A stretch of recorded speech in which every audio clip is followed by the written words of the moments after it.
Oi, gente! Boa tarde, pessoal, tudo bom?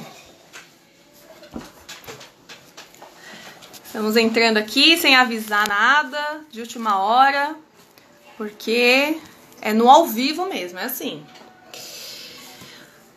Bom, vamos esperar o povo chegando. Hoje a gente vai falar sobre a mudança que você precisa começa de você. É esse o título mesmo que eu escrevi lá? Isso mesmo, a mudança começa por você. Por você. Então, como que a gente começa a mudar? Como que a gente começa a mudar a nossa vida? Por onde a gente começa? De onde buscar motivação? E é isso que a gente quer falar aqui com vocês hoje. E a gente pode fazer alguma introdução, né, Ju? Sim. Como que a gente pode acalmar os ânimos aí? Bom, nós somos muitas vezes influenciados pelas circunstâncias, né, do ambiente. Tem muito a ver no cenário que você está inserido, na circunstancial, né? Então a gente às vezes se entrega, a gente acaba tomando como referência o meio que a gente vive. Isso influencia diretamente na nossa perspectiva, na nossa visão. Nós que trabalhamos às vezes com análises, com cenários, e você muitas vezes tem uma conjuntura de dados que vai te trazer uma medição. Será que eu vou conseguir passar por isso? Será que vai dar certo? Né? Aquela pergunta que não quer falar. Você, quando você está diante de um desafio, diante de algo novo, diante de algo que você desconhece ainda, do desconhecido, você dá aquele friozinho na barriga, né? Aquela ansiedade, aquela preocupação. Será que eu consigo chegar lá? Será que eu vou conseguir alcançar o objetivo? Então, isso aconteceu com grandes líderes. Por exemplo, nós vemos aqui que estava meditando no rei Acabe, né? Acabe. Isso aí, antes do Júnior falar, gente, é justamente esse cenário de incerteza, de falta de confiança. Então hoje a gente tá aqui na live para falar sobre a mudança que começa por você, por onde você começa. Então, o pessoal que tá chegando aí agora, compartilhe essa live, já chama os amigos para participar, pra gente fazer esse bate-papo aqui agora à tarde, façam perguntas, vem interagir com a gente, porque a gente vai falar coisas bem legais para te ajudar. Como começar a ter essa mudança, como que a gente pode melhorar a nossa vida, como que a gente pode ficar mais autoconfiante nesse momento, né? Como que a gente pode aprender com grandes líderes. É isso que a gente quer compartilhar com vocês aqui.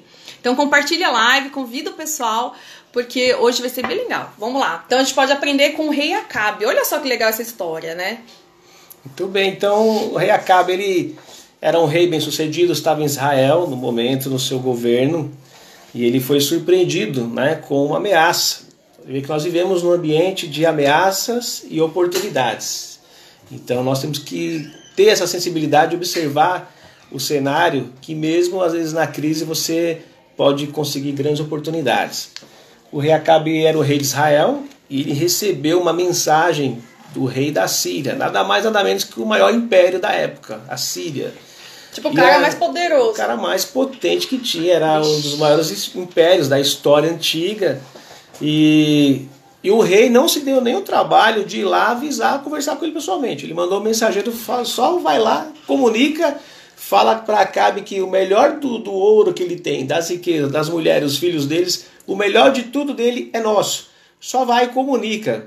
Ou seja, não deixa ele nem perder tempo. Não tô pedindo, só tô te avisando. Você vai perder tudo que você tem. É assim que ele falou? Exatamente. Folgado esse homem, não, gente? Ele mandou o recado, ele nem se deu o trabalho de ir. Tudo que você tem, não, agora me pertence, é isso? Exatamente. Família, os ouros, o dinheiro. Os filhos, o melhor que ele tinha da terra, todas as riquezas que Israel tinha. O comunicado de Ben-Hadad foi isso. Tudo que você tem é meu. Então ele fez, a Síria já era por si só o maior império da história antiga. Como se não bastasse, Ben-Hadad fez aliança com mais 32 reis para fechar o cerco contra Israel, para não ter assim, deixar Israel sem nenhuma opção de combate. Ou seja, a mensagem que eles queriam dizer é falar assim: entrega, não perca nem seu tempo pelejando, lutando por uma coisa que você não vai conseguir chegar. Então às vezes a gente se sente pequeno demais diante da circunstância que vivemos, né? E aí quando chega esse rei, fala para Acabe, olha Acabe, a mensagem é essa, você entrega tudo que você tem, o melhor do seu ouro, dos seus filhos, das suas mulheres, vai ser entregue para o Império Sírio agora, vocês passarão a ser sujeitos a ele. Acabe no primeiro momento ficou ali estremecido ao ver a força bélica da Síria e a ameaça que estava vindo sobre ele. Então no momento ele até concordou. Depois ele foi conversar com os anciãos, né? Os anciãos são conselheiros lá, conselheiros, né? Os amigos ali tinham os anciãos de Israel que era... Ele deve ter ficado com muito medo, né? Também. Sem dúvida, ele ficou ali preocupado, os anciãos... Joelhos tremendo, gente, imagina, né? Então, diante daquele maior império da época, falando que ia já invadir Israel para tomar tudo que eles tivessem ali, então o rei chega e comunica isso, abre aquela informação para os anciãos, e os anciãos olham para ele e falam, não precisa se preocupar com isso, fica tranquilo, porque o nosso Deus ele é maior. Então, você vê a experiência que aqueles homens tinham de conseguir enxergar algo positivo nisso, né? E aí vem um profeta confirmando o que o Senhor estava falando, diz, tá vendo esta grande multidão? O profeta ele destaca, ele fala, olha para eles, são como a areia do mar, tá vendo todos eles? Eu vou entregar nas tuas mãos. Aí Acabe, vendo tudo aquilo, muito bonito, poxa, que legal, né? Vai entregar na minha mão, eu tô bem, né? Aí o Acabe olha e pergunta ainda, mas por quem? Aí o profeta continua falando, pelos príncipes, os moços das províncias. Você vai fazer um processo seletivo aí, sair contratando todos os jovens das províncias, os líderes, e vai chamar eles para a peleja. Boa, legal, bacana, né? Mas por quem começa? O profeta só levanta o dedão e fala, é tu mesmo. É você que vai começar. O Acabe ficou... Quem que é o rei de Israel? Quem que é a maior autoridade dessa nação? Não é você? O líder, né? Quem é o líder? Você. Isso. Você é o líder na tua empresa, você é o líder na tua casa. Então, pra sair de todo esse cenário negativo, vai começar por quem? É por você mesmo. Não é isso, Jô? Muito bem. Você que... esse domínio próprio que nós temos com virtude de Deus, você dominar a situação, né? Por mais que pareça assustadora, ameaça, por mais que toque o terror pra gente mesmo, é você que vai definir se isso vai... dominar a sua vida ou não. A forma como você vai ver, como você acredita, vai ser predominante para você superar isso ou você ser vencido. Então tudo estava ali na situação do jeito que Acabe se portar. Então o profeta falou para ele, começa por você. Ô Ju, pega só um minutinho. O pessoal tá entendendo agora, gente? A gente tá aqui falando que... A gente tá aqui no Insta, no Face... falando que a mudança que você precisa começa por você. É por você mesmo que vai começar a mudança de todo o cenário que você quer para sua vida. E Fernando Sibeli já compartilha a live também, por favor, aí. E vocês também, gente, compartilha, convida o pessoal, porque tá bem legal. A gente vai contar algumas histórias de superação de verdade que aconteceu e que serve de lição para nossa vida. Então, a gente tá falando aqui de um cenário, de um real que aconteceu, né? De um rei que ia ser invadido por outro rei, que não ficou ameaçando, não. Ele só falou isso que o Júnior falou, né? Você vai perder tudo que você tem, seus ouros, a cidade, vai ser tudo meu, e eu só tô te avisando. Nem compensa você entrar numa guerra, gastar energia aqui, perder homens na guerra. Então, e aí veio o profeta, que era um mensageiro de Deus, né? É bom explicar para quem não sabe, né? Sim. O mensageiro de Deus falando que ele iria vencer isso daí, que ele ia ganhar toda essa guerra, todo esse povo. E aí o rei, que era o líder da cidade lá, falou, legal, e por quem que vai começar isso, né? E aí o mensageiro falou, é por você mesmo que vai começar isso daí. Então a responsabilidade é nossa, é por mim, é por você na tua casa, é você que tem que levantar e vencer tudo que está acontecendo para defender a sua família, para defender os seus negócios, para defender o seu emprego, para defender aquilo que você acredita. Então é por você, não fica esperando não, gente. Marido, esposo, governo, presidente, ministro, não espere por ninguém não, é por você mesmo. Você tem que levantar e acreditar que a vitória já é sua. Você vai conseguir vencer qualquer mal que seja, de desemprego, de doença, seja o que for. Não é isso? Continua a história, gente. É que eu me empolgo com essas coisas. Então, o rei da Síria, que é o maior império da época, falou, tudo que você tem é nosso. E aí, ele na sua grande força bélica, o maior império da história existente naquele momento, mostrou a sua força, a sua grandeza. Hoje, trazendo isso, contextualizando para os nossos dias, significa, por exemplo, o coronavírus, que é uma força que está acima das nações, não tem grande, não tem pequeno, não tem essa. Todos estão vítimas dessa situação, desse cenário que nós vemos, dessa ameaça mundial que assola o planeta. E assim como naquela época, o Ben Haddad foi uma assolação para Israel. Ele chegou comunicando que iria perder tudo. Você está destruído, você está acabado, não tem o que fazer. Mas aí surge, no meio do nada, né, uma esperança através do profeta falando: você vai vencer tudo isso. Então essa força que sai de dentro de você, que surge, que é vinda de Deus, essa esperança de você falar: não está tudo terminado, eu vou vencer isso porque há um Deus maior do que tudo isso. Há um Deus acima de tudo isso que está acontecendo, que é mais poderoso, é mais forte que isso. Então, porque a gente é muito limitado, gente.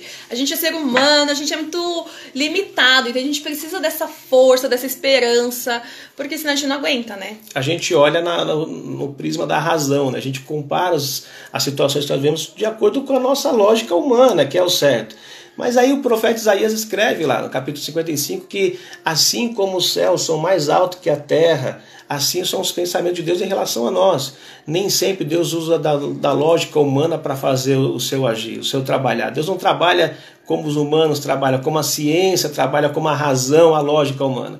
Deus ele tem seus meios, Deus ele tem as suas estratégias de trabalhar que às vezes nós não compreendemos, mas nós vamos ver lá o efeito que vai fazer quando ele executar o seu trabalho da melhor forma e daquilo que agrada a sua vontade, né? Então foi o que aconteceu com Acabe.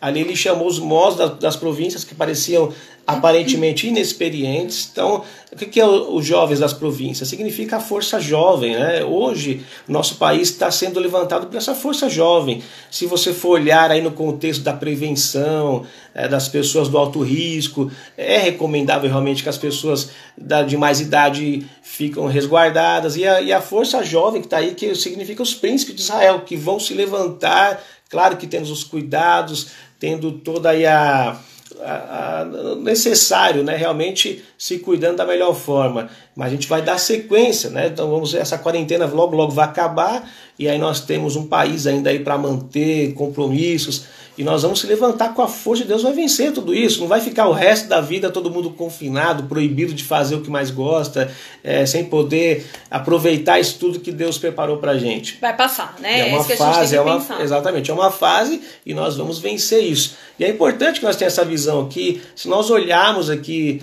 de acordo com os nossos preparos, por exemplo, nossos recursos, a gente vai falar: puxa, nós não somos nada, vamos ser consumidos por tudo isso, né? Mas não, existe um Deus que é todo poderoso, que está acima de tudo e que está apenas permitindo uma fase, né? Tudo isso vai passar, como foi uma fase na vida de Israel ali do rei Acabe. E ele venceu, né? Ele venceu, porque quando ele acreditou naquela palavra, ele foi o agente de mudança, né? Ele falou: não, eu tenho duas opções, ou eu me conformo com isso, eu me rendo ao exército inimigo. Ele tinha duas opções. Ele poderia entregar o país dele na mão dos inimigos e se sujeitar àquele império que se levantava com força, ou ele mudar a história, né? Ser um agente de mudança, e ali ele resolveu mudar a história, mudar o curso da vida que ele estava levando ali, e ali ele convocou os jovens que foram para a peleja e venceu, né? Na minoria, né, Ju, também, né? Porque eles eram muito pequenos comparado com o exército inimigo. Com o exército inimigo, muito inferior, né? O exército inimigo era muito... Foi uma aliança de 32 reis. 32, contra uma cidadezinha desse tamanho. Então, 32 nações contra uma. Era assim, racionalmente falando, impossível de se vencer. Só com a força de Deus mesmo que eles poderiam superar aquela crise, né? E agora não é diferente. Tudo isso parece ser invencível, né? Parece ser um gigante diante de nós, nós nos sentimos pequenos. Mas quando nós lembramos que temos um Deus que está acima de tudo, que tem todo o poder, toda a glória, um Deus todo poderoso, isso nos traz conforto, né? Nos traz segurança que a gente vai vencer sim, que a história não acaba assim, né? É verdade. Gente, escreve aí, vamos conversar. O que vocês têm feito para vencer o medo de vocês? Qual que é a sua estratégia? O que você tem usado e tem funcionado para você? Compartilha aqui, escreve aqui, porque às vezes a sua dica pode ajudar para outras pessoas que estão assistindo também. Então, o que você tem usado, né? A gente tem usado muito a fé. sabe, em Deus, para se manter nesse momento, para ajudar em nossos medos. E você, o que você tem usado? Tem gente que tem mudado o foco, tem gente que tem cuidado das emoções. O que você tem feito? Escreve aí que a gente vai citar seu nome. Vamos conversar aqui, tá bom? Nessa tarde maravilhosa. Muito bem. Então é a forma como você enxerga a situação, né? Então por isso que é importante a gente manter o equilíbrio, né? Manter a paz em Deus, porque Deus, ele tem paz para nós. E é isso, Jesus falou, deixe-vos a minha paz vos dou. E o desafio, justamente, o melhor de tudo, essa paz ela é nos dada no momento da guerra. Né? Oi, Delvani, tudo bem? Então é no momento que você está em guerra, no momento que está em conflito, no momento que está em guerra com o mundo, e essa paz vem sobre você para te acalmar, para te... Então Jesus falou isso, deixe-vos a minha paz e a minha paz vos dou. Não vou lá dou como o mundo dá, mas uma paz permanente, uma paz sólida, uma paz de verdade que é capaz de fazer você enfrentar desafios, cenários, crises, enfrentar todos os obstáculos que vêm sobre você e você ter a convicção, a certeza que você vai ultrapassar tudo isso, que vai ser um testemunho, vai ser uma história, uma experiência que você vai compartilhar com as pessoas para você aumentar a fé das pessoas, né? Então é importante essa paz. Quando Jesus fala aprendei de mim, Jesus estava ali pregando o evangelho, trazendo as boas novas, não era compreendido pelas pessoas da época, como escreveu João, né? Veio para os que eram seus, mas os seus não compreenderam. Jesus ele foi dito por Simeão, que foi aquele profeta que apresentou Jesus no templo, como uma contradição. Ele era a contradição, gente. Ele era contra a cultura. Quando Pilatos olha para ele, tu és o rei de Israel, és um rei assim, você não tem reino, você não tem palácio. Jesus, que era o rei dos reis, senhor dos senhores, agora morava na cidade mais simples de Israel, Nazaré, que quando ele é apresentado a Natanael, que questiona Felipe, vem todo feliz e fala, eis aí o Filho de Deus. Aí ele, de onde que ele é? Jesus de Nazaré. De Nazaré? Pode vir alguma coisa boa de Nazaré? Olha que interessante, o contraste, cumprindo o que Simeão disse, ele era a contradição, né? Como é que o maior rei do universo nasce numa manjedoura, no meio de um estábulo, né? Num lugar assim totalmente inapropriado aos olhos humanos? Ele já vem desde o seu nascimento nos trazendo as lições, né? Às vezes nas coisas simples, né? É na adversidade que você consegue adquirir experiência, que você traz ensinamento. Ele já estava ensinando a gente desde o nascimento, né? Na sua forma simples, no seu jeito simples de ser. Então Jesus ele foi o mestre por excelência em seu ensinamento de vida. Ele sempre pegou exemplos muito comuns das pessoas da época, com a agricultura, falou da semente, falando de coisas do cotidiano da vida das pessoas e extraindo lições preciosíssimas para a nossa vida espiritual. E você, a Delvina falou que ela tem confiado no Senhor, Deus tem nos conduzido, muito legal. Delvani, a gente também tem feito isso. Gente, o que você tem feito? Escreva aqui também se você tem usado outras técnicas, tem feito exercício na sua casa, o que você tem feito para controlar mais o seu medo. Vamos conversar aqui, tá bom? E é legal que o Júnior tá falando sobre Jesus, o nascimento, né? Que já foi numa manjedoura, num lugar pobre. Então, assim, é legal a gente entender que Deus não trabalha com a lógica humana, né? Então, assim, muitas coisas a gente tem que colocar fé, que é você acreditar mesmo sem ver. Então, assim, eu sei que eu vou vencer tudo isso que eu tô passando, mesmo que tudo pareça ao contrário pra mim. Então, é isso que a gente tem que se apegar, sabe? Não ser eu só acredito no que eu vejo, porque às vezes você não vê que o cenário é positivo, mas você tem que ver além, que vai passar, que você vai conseguir. E eu acho muito legal quando... a Miriam entrou aí também. Tudo bem, Mi? Isso aí, Miriam. E é muito legal, assim, quando a gente fala... Então, às vezes, se nesse momento que a gente tá passando agora, você tiver uma ideia muito louca, investe nessa ideia, gente, porque ela pode ser a ideia que vai transformar a sua vida, porque as ideias diferentes, aparentemente loucas, é as que são, às vezes, as que vão trazer maiores resultados. Só que a gente tem mania de querer zombar da ideia do outro, falar, que ideia besta, que ideia nada a ver. A gente nunca fale que uma ideia é nada a ver, porque senão você tá matando a criatividade dessa pessoa. Porque a criatividade, ela vem de algo aparentemente ridículo, mas não é. Então, de tanto você forçar a sua criatividade, você vai ter as melhores ideias. Qual que é a diferença de um gênio para um maluco? Nenhuma. É que o gênio, ele vai ter esse nome de gênio porque a ideia dele ficou famosa. Mas é porque no começo era uma ideia maluca. E aí a gente tem que acreditar nisso. E aí eu tava falando disso, na verdade, pra falar de Jesus, né? Daquele milagre que a gente tava falando agora. Do cego, né? Que o cego veio até ele querendo enxergar. E aí imagina, né? Jesus falando pra ele, né? Pra fazer, cuspir no chão, pegar o lodo, colocar nos olhos e lavar. Porque aí ele iria enxergar. Olha que maluco isso, gente. Imagine isso, você recebendo essa mensagem, ó, faz isso, cospe no chão, coloca no olho que a pessoa vai enxergar. Na hora a gente ia duvidar disso, porque é uma coisa que não tem lógica, é uma coisa maluca, né, Ju? Por isso que a gente tem muita dificuldade.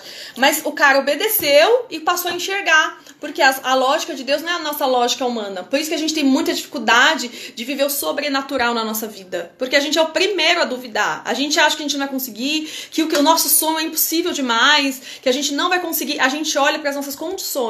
Esse é o nosso defeito, o nosso problema. A gente não tem que olhar para as nossas condições, porque Deus não depende das nossas condições para fazer um milagre na nossa vida. Fala aí. Muito bem.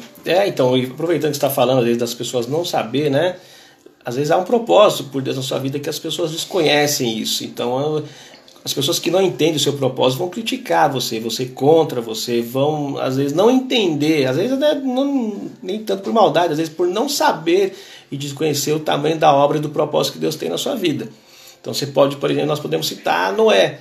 Noé quando chega, legal, estava falando de Noé, que Noé chega de repente, num dia lindo, maravilhoso, fala, eu vou construir uma arca. Tá, mas... Não, mas antes de falar de construir uma arca, fala aí do processo seletivo, né? Imagina as perguntas que Deus fez para Noé, né? Então, Deus... Noé, você tem experiência em fazer arca?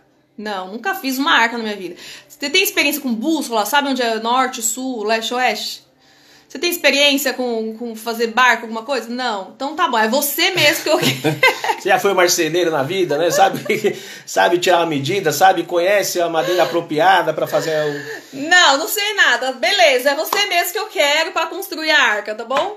Ou seja, a gente pode sempre ter um início, né? A gente se cobra demais. Eu nunca estou pronto, eu nunca estou preparado, Então a gente passa uma vida se justificando, né? Atrás da nossa falta de fé, na verdade, né? A gente, eu não estou pronto, eu não estou preparado, e a gente, se você pensar dessa forma, nunca vai estar. Significa isso... Nunca estaremos preparados, gente. Nunca estaremos. Então... Vai assim mesmo, porque a gente nunca vai estar preparado. E aí fala de Noé, né? Um belo dia ele falou, vou construir uma arca porque vai chover, é isso? Então ele recebeu uma ordem de Deus, né? Faça uma arca que eu vou trazer um dilúvio sobre a terra. Então, naquela época não existia chuva, processo de evaporação, condensação, estados da água lá, líquido, gasoso, não existia nada disso, né? A ciência desconhecia isso. Acontecia, mas a ciência não conhecia. Então, na verdade, subia um vapor da terra que ali trazia umidade para a agricultura e gerava seus frutos. Nunca tinha caído água do céu ainda.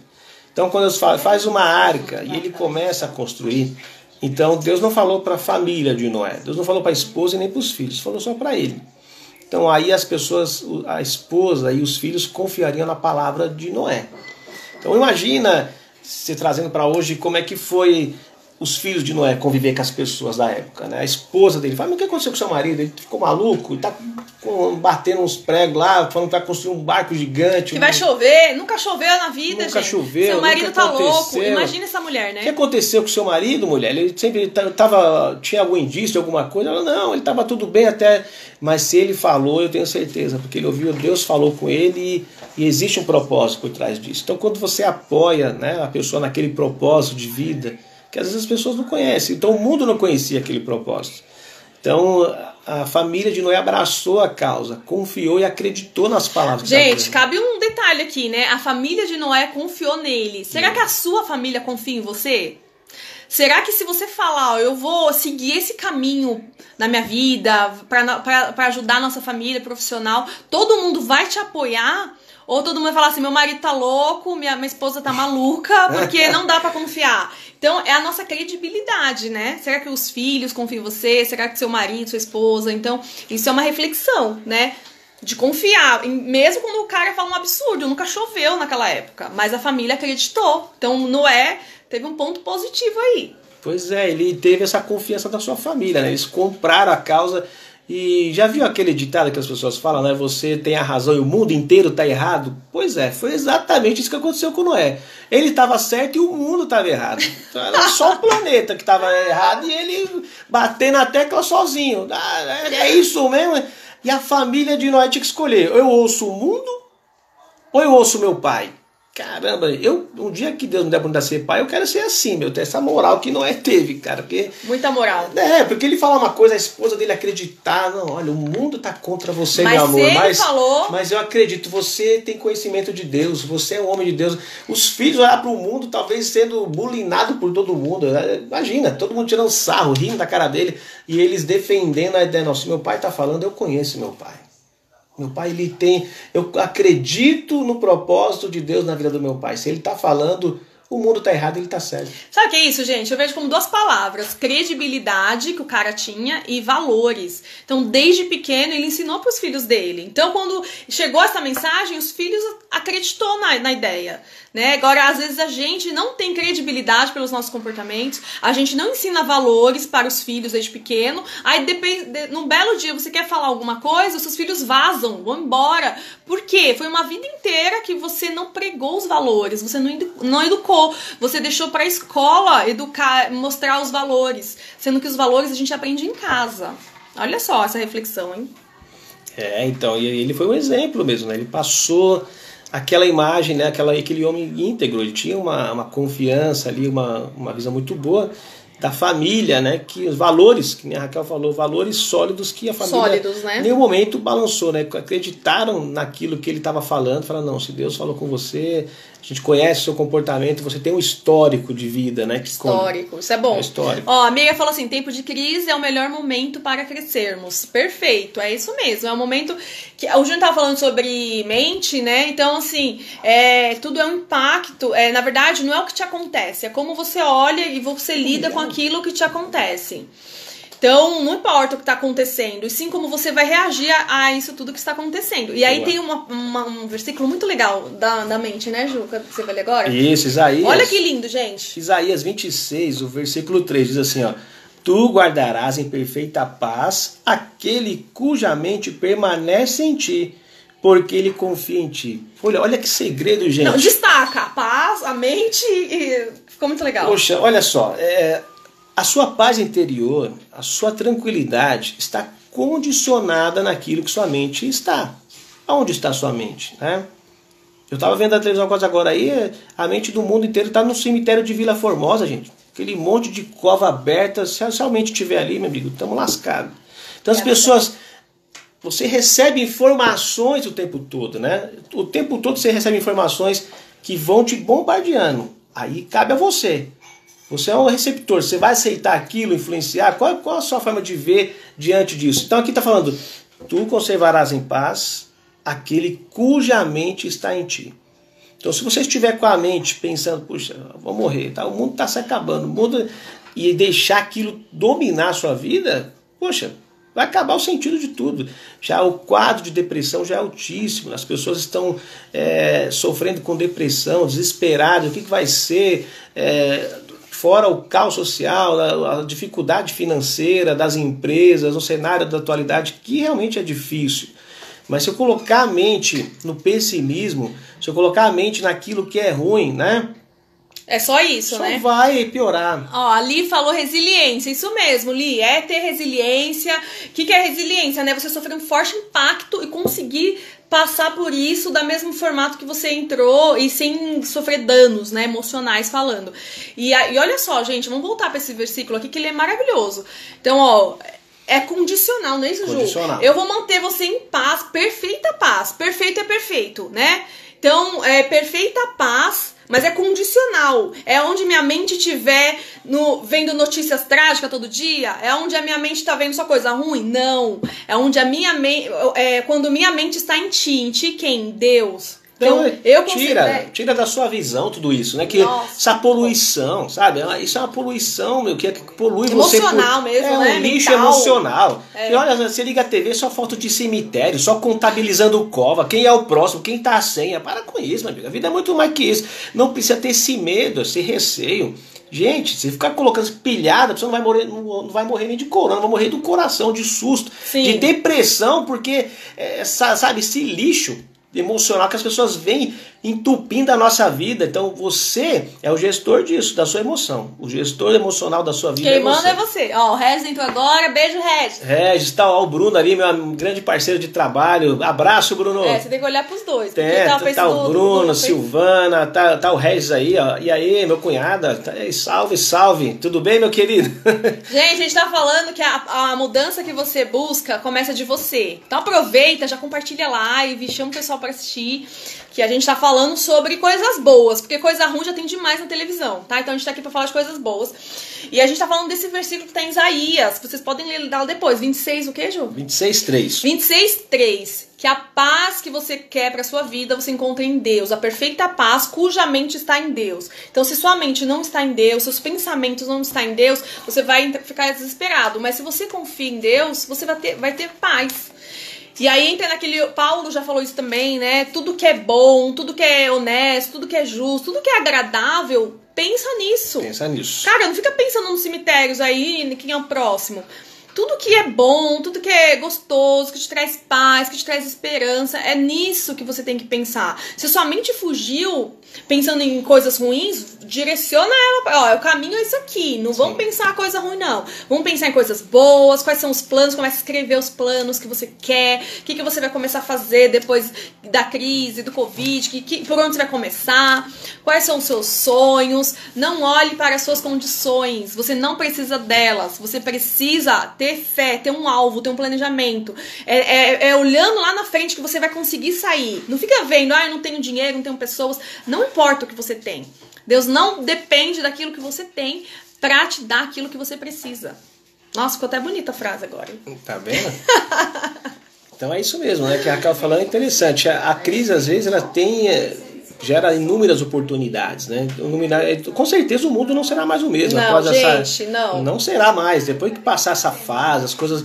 A gente hoje tá enxergando de um modo diferente. As empresas estão enxergando o mundo do corporativo, aí vendo a situação de um modo diferente, buscando muitas oportunidades. Claro que teve muitos desafios, momentos difíceis também, mas é um aprendizado para todos nós. Nós estamos vendo coisas que nós não tínhamos a percepção que nós estamos tendo na atualidade. Então, toda essa vivência que nós estamos passando, esse momento, está trazendo experiência para a gente, né? E que vai trazer amadurecimento para todos nós, né? Como você reagir, como você ter estratégia no meio da crise, como você superar. Nós tivemos várias histórias, as pessoas compartilhando, dividindo as experiências que tiveram uma sacada aí, de repente mudou o rumo da vida, com uma ideia no meio da crise, sem saber, perdeu o emprego, de repente perdeu a sua segurança ali. Então as pessoas vão buscando estratégia e é isso, você tem que ter o controle emocional, o domínio próprio, não deixar que essas coisas te tragam desespero, te tragam aquele pânico. Não é isso a ideia, né? A ideia é você parar, pensar, refletir, colocar a sua vida na mão de Deus e buscar uma direção. Puxa, como é que eu posso... O que eu posso fazer aqui para melhorar? Onde eu posso buscar uma oportunidade? Aonde eu posso, de repente, ter uma ideia aqui que me tire dessa crise, que muda o foco, que muda a direção dessa situação que eu estou levando? E, gente, grandes oportunidades surgem na crise. Grandes oportunidades vão surgir na crise. José do Egito, né, se tornou governador por causa da crise. Se não fosse a crise lá, né, no Egito, ele não seria governador até hoje na vida, né? Então, ele precisou de toda essa crise para ele crescer e chegar ser o segundo cara mais poderoso da época. Então, foi no momento de crise que ele cresceu, que surgiu oportunidades, que ele se destacou. E é claro que já era um propósito de Deus para a vida dele. Mas foi na crise que ele chegou nesse nível. Então a gente tem que pensar quais são as oportunidades que eu posso enxergar agora. Às vezes você tá tão preocupado que aí você tem uma ideia maluca e aí é essa ideia que vai te ajudar a fazer a diferença em todas as áreas que a gente tá falando, tá? Profissional, emocional, espiritual, em todas as áreas. Então, pensa nisso, foi no momento de crise que José se tornou governador e o cara mais poderoso, o segundo cara mais poderoso do Egito. Então, é no momento de crise, tá? A gente tem que reconhecer essas coisas. E outra coisa, gente, às vezes você pensa assim, a crise acabou comigo. Não foi a crise, gente, a crise, eu fico com muita dó, sabe, de ver que pequenas empresas estão fechando, estão tendo muitas dificuldades. Só que assim, as pessoas precisam ter planejamento, sabe, por mais que tá todo mundo tentando ali, mas é ter o planejamento, porque o que quebrou não foi a crise, foi a falta de planejamento, falta de guardar dinheiro, sabe? A gente tem que estar preparado com fluxo de caixa, tanto o pessoal falando, quanto quem é a empresa. Você tem que ter um fluxo de caixa para sobreviver no mínimo 6 meses, sabe? Porque se acontecer qualquer coisa, você tem um dinheiro guardado. Então, as pessoas não têm planejamento, tem empresas que não fazem planejamento, todo dinheiro que entra, gasta, ou investe, sei lá, faz alguma coisa, mas acaba não tendo esse dinheiro. Então, e aí o Salomão, né, que foi o cara também muito sábio, ele já falou isso, né, lá em Provérbios 24, ele fala: quem é fraco numa crise realmente é fraco. Então a crise, na verdade, só tá mostrando quem você sempre foi. E aí a pessoa culpa, né, o governo, culpa a crise, mas na verdade a pessoa nunca teve planejamento, empresas não teve planejamento, a pessoa nunca guardou dinheiro, tudo que ganhava, gastava, recebia dia 5, dia 6, já não tinha mais nada, e aí agora fica aí culpando a crise, mas na verdade é porque a pessoa já não tinha esse preparo. A crise só tá mostrando quem a pessoa sempre foi. Eu sei que é um pouco duro isso, gente, mas eu falo isso com amor, pra gente aprender, porque essa não é a primeira crise e nem vai ser a última crise. Tava vendo, nos últimos 30 anos, nos últimos anos a gente teve mais de 30 crises, então assim, e sempre as pessoas pensam, mas é a crise, como que eu vou fazer pra sair dela? Então, assim, não é a primeira e nem vai ser a última. Então, que a gente aprenda, saia dessa crise com mais experiências, com mais aprendizados. Caramba, eu tenho que ter dinheiro guardado, eu tenho que saber me preparar pro dia mal, porque ele pode acontecer e não vai nos avisar, vai ser de repente. Então, a gente tem que ter nossa reserva.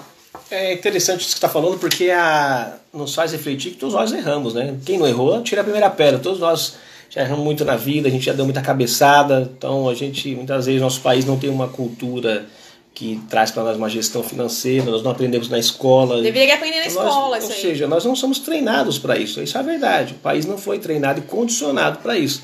Mas o interessante é que sempre há uma nova oportunidade para recomeçar. Pode ser hoje, seu recomeço, você mudar a sua história, você mudar o seu jeito de ver as coisas. E como nós estamos falando desde o início, que tudo isso nós estamos passando, está trazendo experiência para a gente se preparar, criar musculatura cerebral. A musculatura não é só na academia, mas musculatura também mental, né? Você criar estratégia, mudar o comportamento, de repente, que nós falando, tinha uma vida que não tinha muita preocupação, vivendo hoje, amanhã é outro dia, e aí você mudar essa forma de pensar, de repente, começar a se planejar melhor, começar a ver as coisas de uma forma diferente. É necessário. Porque tem gente que fala assim, Raquel, mas eu ganho muito pouco, eu não consigo guardar dinheiro, porque eu guardo, eu como. Tá, se você ganha muito pouco, o que você pode fazer para aumentar sua renda, para ganhar mais? Se você trabalha, para você ser promovido no seu trabalho. Será que se você fizer um curso diferente, você desenvolver uma habilidade, você pode ter uma promoção? Ou então, o que você pode fazer para ter uma outra renda, alguém da família? Então, gente, é pensar, tá? Eu não consigo porque eu ganho pouco e acabou, ponto final? Não, ponto final nada.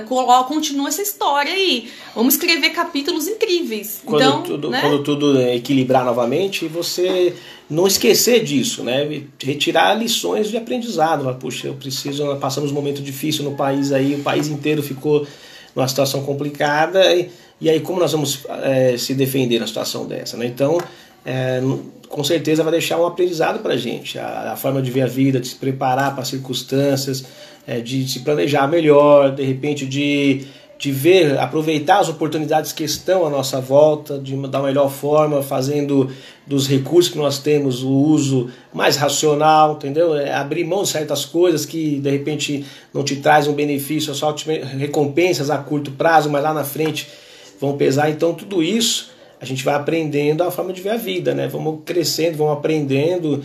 E quando nós temos essa consciência que nos faz mudar, é que nem já foi dito, nós somos os agentes da mudança, né? Então nós temos que, com os nossos erros, tirar lições de aprendizado, né? E por quem começa? Por tu mesmo, né? Por tu. É por mim, é por você, é por todos nós que começa a mudança, né?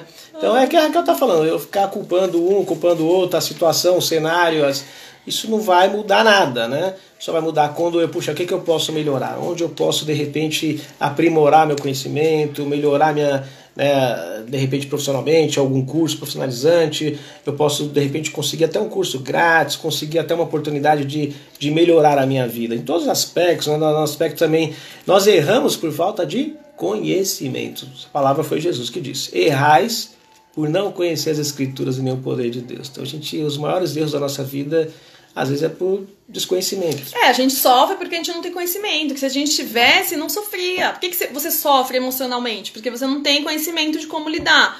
Por que a gente sofre financeiramente? Porque não tem conhecimento sobre finanças. Porque se tivesse, arrumaria formas de ter mais rendas. Então, gente, é buscar esse conhecimento. Por que eu tô sofrendo? Porque eu preciso aprender. E o que eu tenho que fazer para aprender? E aí você começa a buscar caminhos e alternativas. Vocês vão ver que muitas pessoas vão achar ideias maravilhosas agora, nesse momento de crise. Por quê? Pelo medo, elas estão agindo. Tem uns que fogem, né? Fica preocupado. Mas tem uns que vão tomar atitudes rápidas, sem pensar, porque estão desesperados. E aí eles vão encontrar as melhores ideias da vida deles. Então vocês vão ver muitas pessoas se reinventando. A pessoa fala, eu não tive opção, eu tive que entrar por esse caminho, porque senão minha família ia sofrer. E aí é nesses cenários que vão surgindo as melhores oportunidades. Então, não é só olhar pro lado negativo, não. De repente, o medo vai te encorajar a tomar uma atitude que você estava enrolando há tempos, a começar a ver oportunidades que você não via. Então, tudo tem um lado bom, gente. Tudo tem. Com certeza. Então, e às vezes a gente tem que, com certeza, para a gente chegar ao nosso objetivo, nossa vida tem que ser regida por princípios, né? Então, a palavra de Deus, ela nos mostra muitos profissionais aí do campo da inteligência emocional, do campo, né, do conhecimento, tem divulgado em diversas plataformas como chegar à felicidade, como é que eu faço para chegar até a felicidade, coisas que nós já temos. A receita milenar, tá na Bíblia, escrito no Salmo 1, né? Receita da felicidade, gente? Alguém já ouviu falar isso aí? Fala aí, sim ou não? Quem já ouviu falar na receita da felicidade? Tudo bem, então assim, mas é possível, tudo que você faz receita, na vida, gente, né? A sua vida inteira, porque você começa a ir para a escola com 3, com 4, com 5, 6 anos, para quê? Até os 30, 40, 50 anos estudando. Tudo que você faz na vida, tudo se resume em 2 palavras. Você só quer ser feliz. Você quer estudar para conseguir um bom emprego, para ter uma melhor estrutura, para dar um melhor conforto para sua família, para se realizar profissionalmente, se realizar como pessoa, como ser humano. Os níveis, né, como diz Maslow, a pirâmide de Maslow, os níveis de realizações que você vai atingindo até se você chegar a um patamar de autorrealização. Tudo envolve emoções, gente. É o que você quer ser feliz, é o que você quer sentir, né? No final é isso, tudo envolve emoções, né? Alguém sabe aqui a receita da felicidade? Quem sabia que tinha receita da felicidade, gente? Eu sempre falo, felicidade é subjetivo, que é felicidade para um não é para o outro. Quem sabe, escreve sim, não sei, isso é balela, o que vocês acham? A gente vai mostrar para vocês a receita da felicidade na Bíblia. Olha só que legal isso aí. Então tá aí a lição para nós, desde sempre, né? Hoje... Sempre teve, né? Ah, Raquel, o segredo da minha felicidade é dinheiro. Se eu tiver 1 milhão na minha conta, minha filha, a tristeza salta de alegria, é isso? Acabou os problemas, né? Acabou os problemas. Será que é isso mesmo, gente? Se a gente se tornar milionário, a alegria vem na hora? Será que é isso? E esses casos de pessoas milionárias depressivas, trancadas no quarto, que não conta felicidade? Será que é isso mesmo? Vamos ver, Júnior. Então, assim, qual que é a receita da felicidade, gente? Olha só. Tá lá em Salmo 1. Salmo 1. Anota aí, se você não vê agora, você vê depois. Salmo 1. Salmo 1 fala, abençoado é o homem, né? Ou bem-aventurado. Ou feliz, né? Feliz daquele, exatamente. As traduções às vezes mudam um pouquinho, mas o significado é o mesmo. Feliz, bem-aventurado é o homem que não anda no conselho do ímpio, nem fica no caminho dos pecadores, nem se assenta à roda dos escarnecedores. Mas o seu prazer está na lei do Senhor, e na sua lei medita de dia e de noite. E ele será como árvore plantada junto aos ribeiros de água, que gera o seu fruto em sua estação, e sua folha também não murchará, e tudo aquilo que ele faça prosperará. Entendi nada, gente. Vamos ver a receita da felicidade que ele vai explicar agora aí. O que isso tem a ver com a receita da felicidade? Fala aí. Então, aqui o salmista ele fala no comportamento, né? A receita da felicidade está na sua forma de ser, na sua conduta. Bem-aventurado é o varão, é a pessoa que não anda segundo o conselho dos ímpios, nem se detém no conselho do ímpio. Porque às vezes as pessoas te dão só conselhos maus, né? Só conselhos pessimistas, conselhos para te pôr para baixo. Às vezes, quando fala de conselhos dos ímpios, no âmbito geral, são as pessoas que estão à sua volta, são de repente o que você recebe hoje da comunicação em massa, da força da mídia. Mas antes o seu prazer está na lei do Senhor, e na sua lei medita de dia e de noite. Então, se a pessoa tem um tempo para meditar na lei de Deus, ela é mais feliz. Aquilo por quê? Porque a palavra de Deus ela é o alimento. Lembra da tentação no deserto? Quando foi proposto ali para Jesus transformar as pedras em pães, o que ele falou? Nem só de pão viverá o homem, mas de toda palavra que procede da boca de Deus. Esse é um grande segredo. Então, nossa, é uma ideia. É o alimento. Seu corpo físico precisa de alimento. Você não consegue trabalhar hoje com o café da manhã do mês passado. Você não consegue trabalhar hoje com a janta da semana passada. Então tem que ser contínuo, tem que ter consistência, tem que ser permanente. E a sua alma precisa de alimento. O que alimenta a sua alma? O seu corpo físico é o pão, é o arroz, é o feijão, é a comida. E a sua alma? O que alimenta, né? Nem só de pão viverá o homem, mas de toda a palavra. Jesus está falando da alma, não é só do corpo físico, né? Toda a palavra. Gente, a gente já vai voltar para a receita da felicidade, que tem mais coisa legal. Mas olha só, gente, de toda a palavra. João vai falar que no início era o verbo era Deus, o verbo estava com Deus. Então, assim, através da palavra, ele criou o mundo, ele criou os mares, ele criou, né, as coisas. O que isso quer dizer, gente? Presta atenção nisso aqui. A palavra tem poder de construir. Então, o que você tem construído na sua vida? Então, assim, o que você fala, constrói. Né? O mundo foi feito através de uma palavra. Então a nossa fala, ela constrói coisas ou ela pode destruir também. Então será que você está criando bênçãos para sua vida, para a vida da sua família? Você tem, a sua boca constrói. O que tem saído da sua boca, pelo amor de Jesus Cristo? Fala para mim. Será que só tem saído maldição, xingamentos, palavras para destruir as pessoas, colocar para baixo, humilhar? Então a sua boca tem o poder de construir ou destruir. Se você falar, eu não vou conseguir sair dessa, minha vida é uma porcaria, não sei o que lá, é isso que a sua vida vai ser. Porque a gente tem esse poder na nossa boca. Então o que você fala pode construir, tá? Salomão falou, né, que morte e vida estão no poder da língua. Tanto para a vida como para a morte. E então, Jesus também falou, né? O que contamina o homem não é o que ele come, né? É o que ele fala, né? É o que sai da boca dele, que pode contaminar e matar as pessoas. Tá, olha que forte. Bem. Tá, receita da felicidade. Vamos lá, de novo. Então, ó, não se acenda a roda dos escarnecedores. O que é escarnecedores? Essa turminha nada a ver, que só fala de coisas que não agrega na sua vida pessoal, profissional, só sabe falar mal dos outros, só sabe falar a palavra de derrota, só sabe reclamar. Então é essa rodinha, sabe? Sempre tem, né? A gente sempre tem essas rodinhas por aí. Então, a primeira coisa, segredo da felicidade. Segredo da felicidade. Pode falar, Sibete. Depois manda. Ao vivo é assim mesmo, pra ele olhar pra onde? Olha lá. Ah, sim, eu tô lendo. Ela porque a gente tá olhando pro Instagram, tem que olhar pro Face também, né, galera? Senão a pessoa vai achar estranho. Não, é que eu tô Vamos olhar pros aqui, dois. Eu tô lendo aqui, mas eu tô ouvindo. Então sair dessa roda aí nada a ver, entendeu? Sai dessa rodinha e fica no meio de pessoas que vão te ajudar a crescer, gente. Você é uma média das 5 pessoas que você anda. Se você só anda com derrotado, você vai ser a média dessas, vai ser mais um também, entendeu?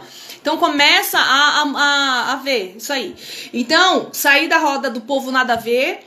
O que mais? Tem o seu prazer na lei do Senhor e na sua lei medita de dia e de noite. Prazer em ler a Bíblia, gente. A Bíblia é o livro dos códigos. Tudo que você precisa tá nela. Se você quer saber sobre finanças, planejamento, casamento, relacionamento, o que você quiser saber tá na Bíblia. Então, assim, ter prazer, meditar de dia e de noite. O que isso quer dizer? Meditar todo dia. É constante, né? Não é só de domingo, não é só uma vez, tá sempre... E aí, se você fizer isso, não andar com o povo nada a ver, meditar na palavra, na Bíblia, que você vai aprender pra caramba, que é o livro dos códigos, você vai ser feliz na sua vida. É isso que ele tá falando, então? Sim, você meditar na lei, porque vai te trazer experiência, né? Fechou, olha o segredo da felicidade aí. Vai te trazer experiência, a visão, você vai ver as coisas de uma forma diferente. Então, você começa a ler a Bíblia, por exemplo, outro dia eu estava lendo sobre Salomão. Salomão falou assim, é melhor estar no velório...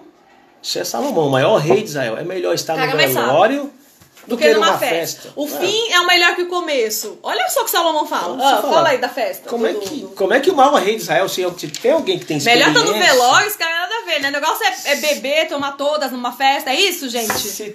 Como é que o camarada troca uma festa de um casamento com os amigos, com as pessoas que você ama, e fala que tá no velório é melhor? E falando de um maior rei, se tem alguém... O cara sabe falando isso? Se tem alguém que tem experiência em festa, o nome dele é Salomão, né? Ele fazia as festas assim, que eram nações que vinham, né? 7 dias, até mais, eu acho. Eram as festas assim que duravam dias, semanas, então era um camarada assim que tinha experiência, sabia o que estava falando, né? Mas quando Salomão traz ensinamento, é melhor estar em um velório do que numa festa. Qual é a riqueza, qual é o tesouro que Salomão está tirando? O momento do velório, você está em reflexão. Você está introspectivo, você tá viajando no universo chamado você. Você está olhando para... Olha que é o universo mesmo. É um universo chamado você. Você se conhecendo, você olha para aquela pessoa ali e fala, puxa vida, como que é a vida, né? A fragilidade da vida, como a gente é pequeno. Eu estava aqui, de repente você está aqui conversando, está dando risada com os amigos, está batendo um papo, amanhã você já não está mais, como diz a palavra de Deus de Tiago, é como o vapor que nasce e logo desaparece, é um sopro. Acabou. A existência da história humana é nada. Então, quando você está numa situação, num velório, você está ali presente, com o seu sentimento ali, você está uma pessoa quebrantada, né? E você reflete no que realmente tem valor na vida, Isso, né? Você se desliga de tudo. A gente fala que não tem tempo pra nada, que nunca tem tempo, que fala, tá correndo. Às vezes as famílias estão sem se falar, né? Chega lá no velório, se abraça, né? Então, assim, cai por terra toda a mágoa, tudo, né? A pessoa aflora ali, né? O sentimento. As pessoas se abraçam, né? E ali há um quebrantamento. As diferenças, né?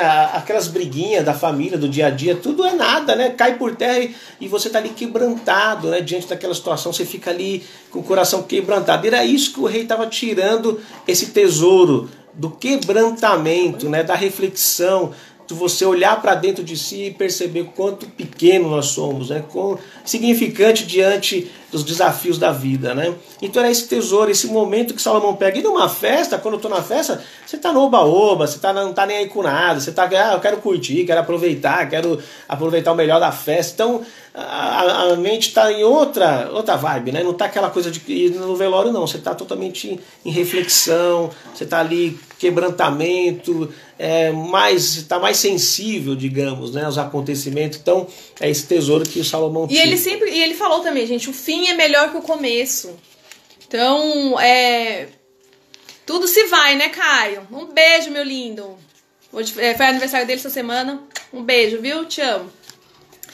E realmente, né, todo orgulho se vai nesse momento de quebrantamento, né, você não tem esses pensamentos. E Salomão já fala, né, o fim é o melhor que o começo, gente. Então quando quando a gente sai de todo esse momento de crise, de novo falando de crise, né, mas o fim dela vai ser melhor que o começo. Então o fim das coisas acaba quando você passa por alguma situação, né, o fim sempre será o melhor que o começo, e é o fim de todas as coisas. Até da vida também, né, o fim da vida vai ser até melhor. Porque a gente que acredita que a gente vai estar em outro lugar, vai estar com Cristo, num lugar que não tem mais dor, não tem mais injustiça, não tem sofrimento, lá vai ser muito melhor que aqui. Não que a gente tem que desejar a morte, pedir pra sair, né? Vou pedir pra sair do tempo. Não, cada um tem o seu tempo, a sua missão, então não pode pedir pra sair, né? Tem que viver a sua missão, mas o dia que a missão acabar, a carreira se encerrar, que bom, né? Porque a gente vai estar em outro nível, em outro lugar, que não vai ter mais sofrimento, não vai ter mais nada. Então a gente também tem que desejar isso. Eu até tava vendo, a gente não pode ter medo da morte, gente. Quem tem medo da morte é porque não tem intimidade com Cristo. Porque a gente tem que desejar estar com Ele. Tá bom? Isso é um outro papo, uma outra live, né? Mas tudo bem. Continuando aqui ainda a receita da felicidade. Receita da felicidade, o salmista fala ainda, não significa dizer que as pessoas felizes não sofrem, tá? Tem pessoa que pensa, a pessoa nunca sofreu. Boa pergunta. Será que a pessoa, né? Asaf fez a pergunta, né? Asaf falou, quase me desviaram os meus pés ao ver a prosperidade dos ímpios. Eles achavam que parecia que tudo ia bem, são invencíveis, são indestrutíveis. E ele tinha essa visão, que achava que parece que as pessoas se davam bem e ele só se dava mal, parece que ele era o pior do mundo, parece que tudo conspirava com o universo, conspirava contra ele. Então aqui o salmista está deixando muito claro que todos sofrem. Todos estão na mesma esfera, no mesmo patamar, suscetíveis, nós estamos sujeitos ao sofrimento, aos desafios, a passar por provas difíceis. E aqui ele fala isso no versículo 3, no Salmo 1:13. E será como árvore plantada junto aos rios de água, que gera o seu fruto em sua estação própria, e as suas folhas não murchará. Tudo aquilo que ele faça prosperará. O que mostra esse versículo? Que todos estão no mesmo barco. Todos nós estamos sujeitos a viver momentos difíceis, desafios tenebrosos, dias de luta, dias de choro, dias de problemas, dificuldades. O que muda? O que muda? A árvore, toda árvore que ele fala, está sujeita a passar pelo momento de sequidão. Toda árvore vai enfrentar o tempo do outono, do inverno, do verão. Então, na época da sequidão, todos vão passar. O que muda aqui? Qual é a diferença? Aquela árvore plantada junto ao ribeiro de água, ela vai se dar bem. Aquela que estiver próxima, plantada junto ao ribeiro das águas, ela vai ter uma fonte onde recorrer. No momento de sequidão, que faltar água, ela vai estar próximo do ribeiro. Por mais que ela vai ser atingida, ela vai ser uma das últimas, porque vai estar sempre uma reservinha ali do ribeiro. Por mais que o ribeiro às vezes vai secar um pouquinho, vai ficar difícil, mas ela vai ter uma reserva a mais. E hoje, quem que é a fonte de água viva para nós? Da onde vem a nossa fonte? Quem se apresentou a nós dizendo, eu sou a fonte de água viva. Quem beber dessa água nunca mais terá sede. É Jesus. Jesus é a fonte de água viva. Se você vai passar por provas, significa dizer que você vai ter desafios na vida. Você vai ser provado também. A diferença é se você está plantado junto ao ribeiro das águas. Você está próximo da fonte de água viva, quando a sequidão da vida chegar até você, você vai ter onde correr. Então por isso que a fonte é Jesus, nós temos que estar pertinho dele. Quando der sede, ele vai te dar um copo d'água da vida, aí você vai ficar tranquilo, vai passar com mais facilidade. Por isso que ele fala que dá o seu fruto na estação própria. Isso é um segredo também. Fruto na estação própria diz muito sobre o tempo, né? Paciência, tempo. A gente é acostumado com resultados imediatos. Nós queremos tudo para ontem, tudo para ontem, né? O fruto, né? O agricultor, ele não planta hoje e já recolhe amanhã. É assim que funciona? Não. Ele planta hoje e tem só na safra que ele vai poder desfrutar do trabalho dele. E é isso que traz a maturidade para nós também. Você tem que plantar hoje para colher amanhã. Então fala do tempo de Deus. Às vezes você está se perguntando por que eu não estou dando fruto, por que as coisas não estão acontecendo, por que o propósito de Deus não aconteceu na minha vida ainda da forma que eu imagino ser, como ele prometeu. Talvez ainda não esteja na estação própria. Né? Vai chegar processo, né? É um processo, está sendo preparado, você está sendo moldado ainda para quando chegar aquela situação você oferecer o melhor de você, o seu melhor fruto. E isso requer tempo, requer preparo, requer experiência para que você alcance o objetivo e seja pleno na sua forma de viver, né? Tudo são estágios na vida que você vai chegando lá. Como diz até aquele filme, né? A Procura da Felicidade, que é um filme muito bom, que mostra os estágios da vida que ele vai passando até ele chegar àquele patamar sonhado por ele, né? Então, é nesse nível também na palavra de Deus. É você estar próximo das fontes de água viva, significa próximo de Deus. Onde quer que você esteja, busque a presença de Deus, tem que ter uma fonte superior, né? Ter devocional, gente, todo dia, sabe? Se conecte com Deus, ouça louvores, leia a palavra, sabe? Todo dia, faça isso, porque... E todo dia, e se você puder mais vezes no dia, melhor, porque é onde a gente encontra a nossa força, aquilo que a gente precisa, a estratégia que você precisa, sabe? As coisas começam, os caminhos começam a se abrindo, assim, sabe? Então, a gente precisa estar perto dessa fonte de vida, né? Muito bem. Então é buscar força em Deus, ele é a fonte de água viva e ele é a nossa fonte superior, né? Todos nós precisamos de uma fonte superior para nos fortalecer.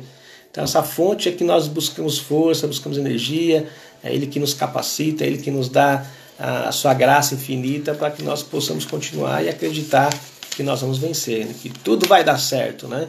Com a presença dele, é Ele que dá ordem aos ventos e às tempestades. Então nós estamos vivendo agora um momento de tempestade, digamos assim, de uma forma simbólica, né? Momento de tempestade. Mas aquele que tem ordem, né, que tem um poder sobre a tempestade, está no barco. Então você fica tranquilo, descansa, acalma o seu coração, porque Jesus está no barco. Quando você tem essa convicção que Ele está no barco, no controle da sua vida, vai dar tudo certo. Todo o poder pertence a Ele. A fúria do mar vai passar, os ventos vão se acalmar e você vai viver ainda numa grande bonança que Deus vai preparar para você. É verdade. E aí, gente, o que vocês estão achando? O tempo aqui está quase acabando, eu acho, da live.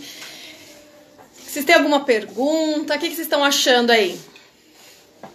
Vocês entenderam que a mudança começa por você? Assim como o rei Acabe? Gente, o cara ele era rei e ele ficou com medo. Mesmo Deus falando que estava com ele ficou com medo. E às vezes isso acontece com a gente, né? Mesmo Deus falando que tá com a gente tem medo. Mas aí no... Ixi, vai acabar, 28 segundos. Mesmo com medo, vai com medo mesmo, tá? Essa é a dica. Tá tremendo? Vai tremendo mesmo. Tá bom? Porque lá do outro lado você vai conseguir. O pessoal do Instagram vai cair. Aí do Face a gente encerra também, né? Tá bom, então. Quer encerrar aqui? Um beijo, gente. Deus abençoe vocês. Muito obrigado por esse tempo que vocês passaram com a gente aí. Tá bom? Forte abraço. E a mudança começa por você. É isso aí. Não é isso? Tchau, tchau. Beijo. E o pessoal do Face também, né? Beijo, gente.